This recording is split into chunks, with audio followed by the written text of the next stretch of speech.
Hi guys, तो आज देखते हैं कि सीपीसी के ऑर्डर्स को कैसे इजीली समझा जा सकता है। तो इसको एक स्टोरी से समझते हैं।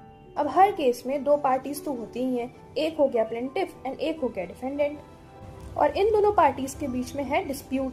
तो अब ये दोनों पार्टीज कोर्ट के पास जाती हैं, तो हम इसको ऑर्डर 1 में डील करते हैं, पार्टीज टू द सूट, और यहीं से स्टार्टिंग होती है एक सिविल सूट की।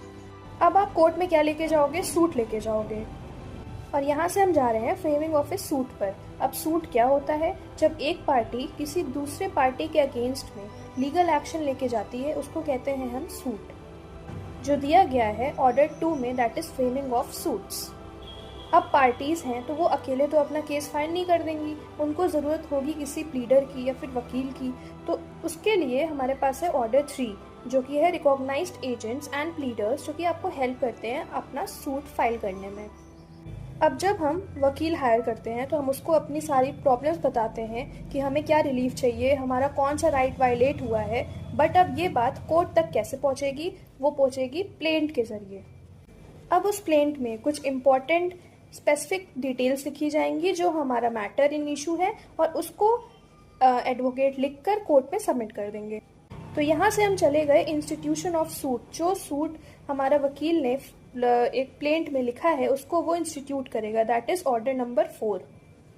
अब प्लेंट का तो हो गया, प्लेंटिफ का जो प्लेंट था वो सबमिट हो गया, मैटर भी पता चल गया। बट अब डिफेंडेंट को कैसे पता चलेगा कि उसके अगेंस्ट में कोई सूट भी फाइल हुआ है? तो अब बारी आती है समन्स की। तो कोर्ट जो है जारी करेगा एक समन। कौन से ऑर्डर में? Order number 5, that is issue and service of summons. तो अब डिफेंडेंट को भी पता चल गया कि उसके खिलाफ एक केस फाइल हुआ है इन दी कोर्ट। अब प्लेंटिफ ने प्लेंट सबमिट कर दिया, बट उसके रिप्लाई में WS भी तो आएगा डिफेंडेंट की तरफ से, तो WS सबमिट होगा, जिसके लिए प्लीडिंग फाइल होती है, जिसमें कि रेलिवेंट एंड इम्पॉर्टेंट फैक्ट्स दिए जाते हैं ऑफ प्लेंट एंड WS, जिससे कि कोर्ट का टाइम वेस्ट ना हो एंड वो एक स्पेसिफिक मैटर पर अपना कॉग्निजेंस ले सके। So pleading is given under order number 6। फिर उसके बाद आता है ऑर्डर 7, जिसमें है प्लेंट, एंड ऑर्डर 8 WS, मतलब कि पहले प्लेंट सबमिट होता है, देन उसके रिप्लाई में WS सबमिट होता है। अब जो समन्स कोर्ट ने डिफेंडेंट को भेजी थी, तो अंडर ऑर्डर 9 कोर्ट कहेगा कि पार्टी को कि आप अपीयर हो एंड अपने फैक्ट्स सामने रखो। अब जब पार्टीज अपना अपीयरेंस दे देती हैं, तो वहाँ पे क्वेश्चन आंसर राउंड होता है, जो कि कोर्ट करती है under examination of the parties bye the court.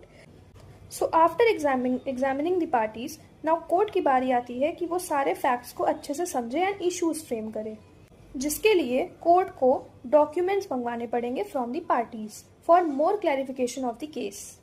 सो उसके लिए हैं order 11, order 12 and order 13। Order 11 में डिस्कवरी एंड इंस्पेक्शन होता है, जहाँ पे किसी भी डॉक्यूमेंट को डिस्कवर करवाया जाता है। ऑर्डर 12 में एडमिशन होता है, किसी भी एक फैक्ट को एडमिशन या डिनायल के लिए भेजा जाता है। फिर 13 में production and impounding and return of documents की बात कही गई है, जहाँ पे डॉक्यूमेंट्स को प्रोड्यूस करवाए जाते हैं फ्रॉम द पार्टीज। सबके बाद court will frame the issues. Finally वो फैक्ट्स एंड सर्कमस्टांसेस को देखते हुए अपने कुछ इश्यूज फ्रेम करेगी। So this framing of issues has been given under order 14 and order 15।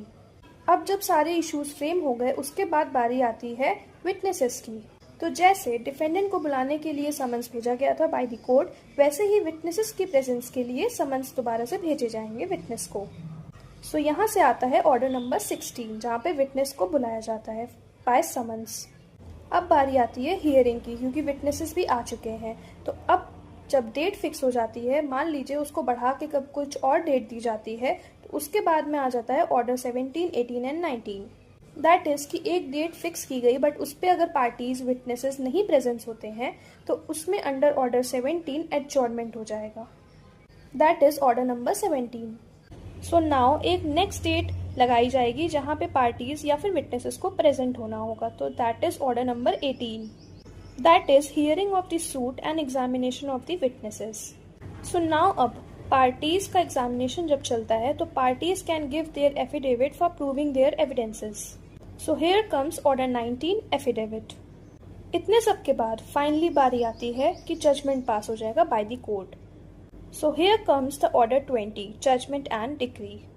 So decree basically rights and liabilities decide करते हैं पार्टीज की, एंड जजमेंट उन्हीं राइट्स एंड लाइबिलिटीज के ऊपर एक अपना स्टेटमेंट पास करते हैं बाय द जज।